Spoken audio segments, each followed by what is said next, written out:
What if the absolute worst thing you could ever be is easy to get along with? What if your lifelong habit of being the chill one, the low-maintenance friend, the partner who always says whatever you want is fine, is actually a slow, quiet form of psychological suicide? Feel that for a second.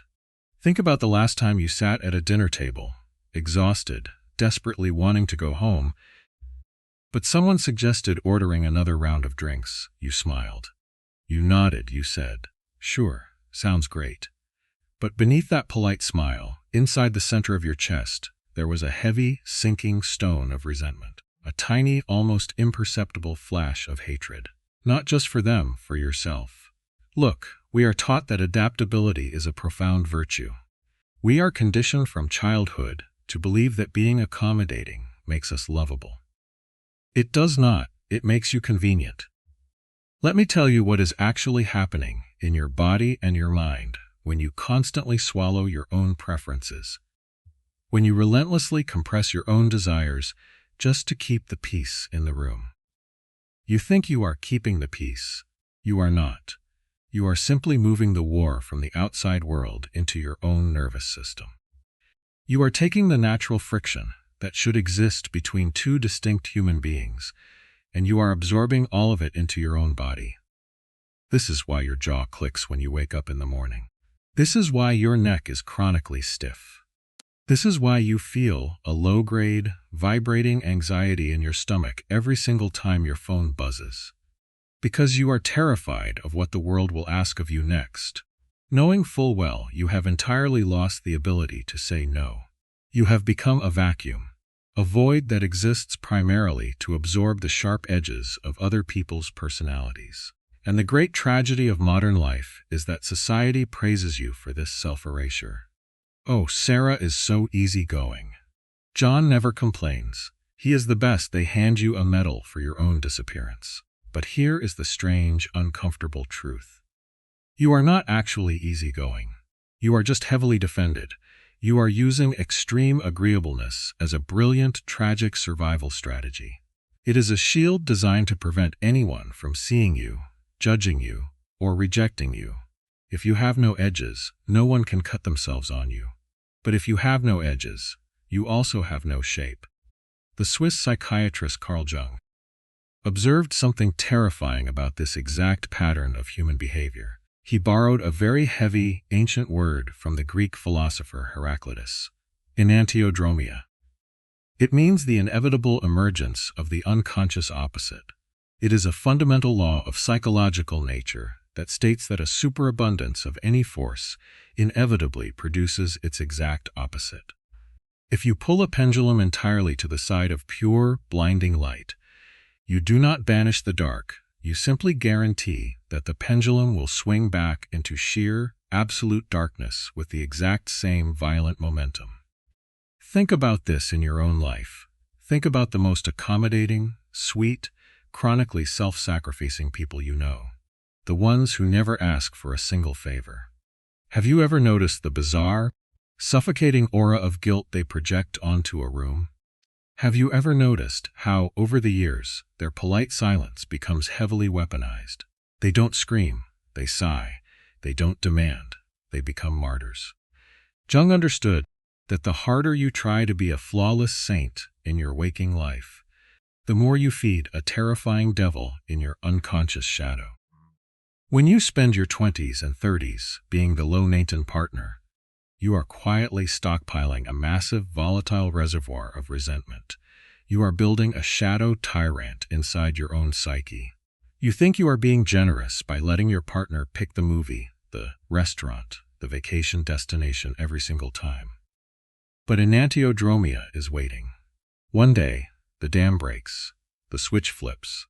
The easygoing person suddenly blows up over a misplaced coffee mug, screaming with a rage that seems entirely disproportionate, burning down a 10-year relationship in a single Tuesday afternoon. Or worse, the explosion turns entirely inward. The psyche, exhausted from the constant self-abandonment, simply shuts off the lights. You wake up at age 40 or 50 with a successful career, a decent family, and a terrifying, hollow apathy.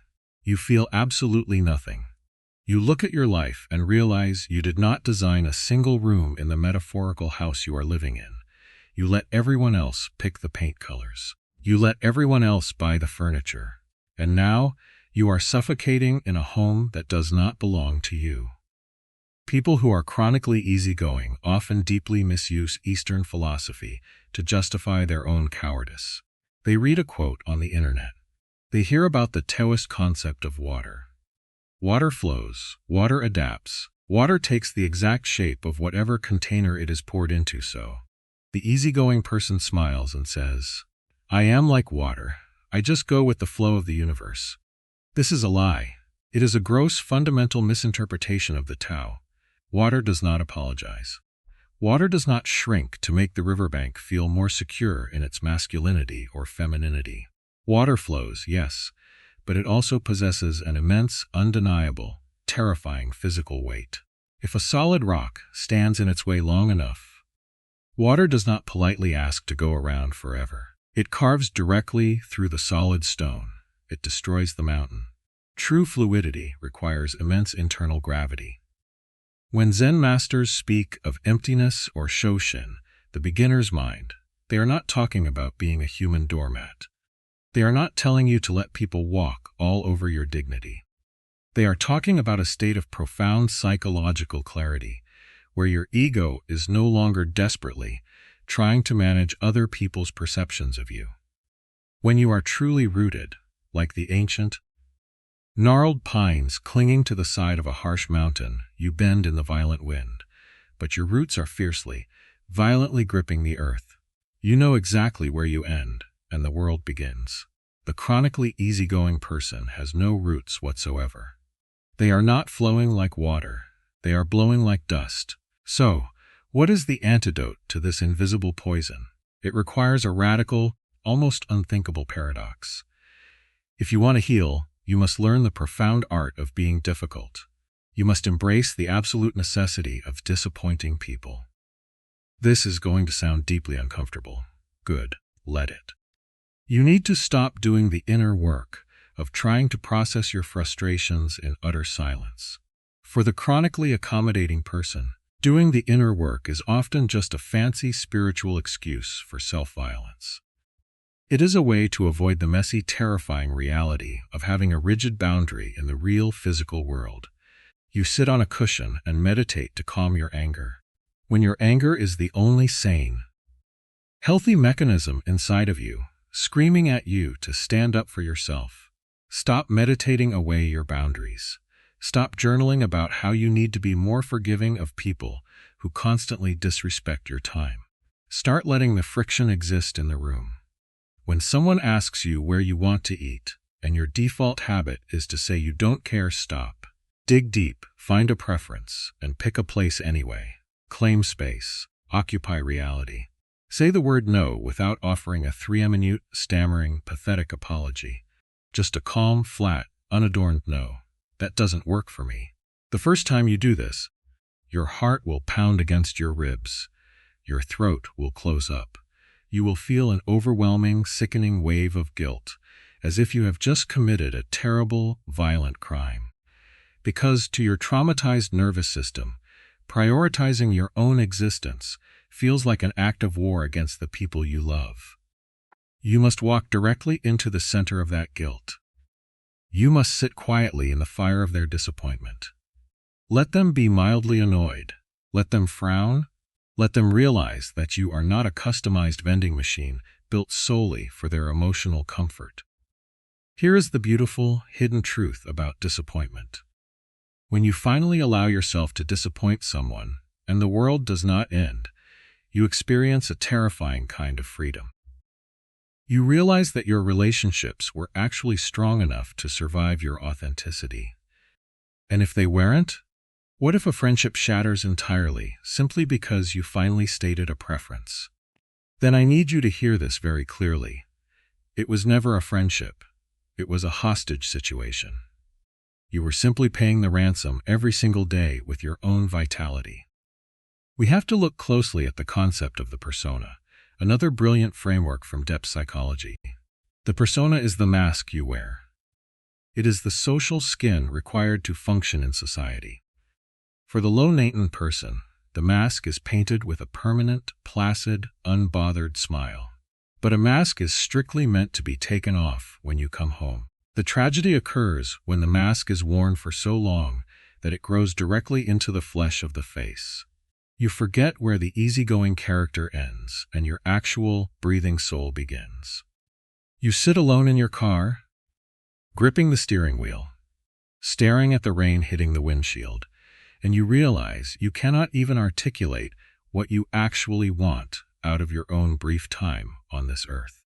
You have spent decades anticipating the needs of your parents, your spouse, your boss, your friends. Your internal radar is entirely outward-facing. You are a human satellite dish, constantly scanning the horizon for other people's emotional weather. You detect a slight drop in your partner's mood, a heavy sigh from across the room, and you immediately scramble to fix it, to smooth it over, to become whatever shape they need you to be to prevent a storm. It is exhausting. It is a full-time, unpaid job that rewards you in nothing but chronic fatigue and a quiet sense of despair. You must break the radar. You must physically turn the satellite dish inward. You must undergo the brutal psychological alchemy of what the old ancient alchemists called putrefaction, the necessary rotting away of the false self. The dead wood must burn. The easygoing, accommodating, sweet little persona must be thrown directly into the fire. It will hurt. The people around you will be shocked. They will push back, sometimes aggressively. They will say, "You've changed." They will say, "You used to be so much easier to deal with. You are being selfish." And you will look at them with a calm, deeply rooted presence, and you will say, "I know. And I am deeply sorry for deceiving you for so long." That is the exact moment your actual life begins. That is the moment the heavy stone in your stomach finally dissolves. The cruelty of false hope is thinking that if you just sacrifice enough of yourself, if you just shrink small enough to fit into everyone else's pockets, you will eventually be rewarded with unconditional love. But true love cannot be given to a void. Love requires a surface to stick to. It requires a solid object. You must become a solid object. You must become dense with your own truth. You must allow yourself to be a heavy, complicated, sometimes contradictory, deeply difficult human being. Stop trying to be so light. Embrace your gravity. The world does not need another polite ghost wandering the halls of life. The world needs the raw, unpolished, difficult reality of exactly who you are. If you made it to the end, comment "Embrace gravity," and I will personally reply to you. And if this resonated with you, subscribe to be part of this and leave a like if you enjoyed it.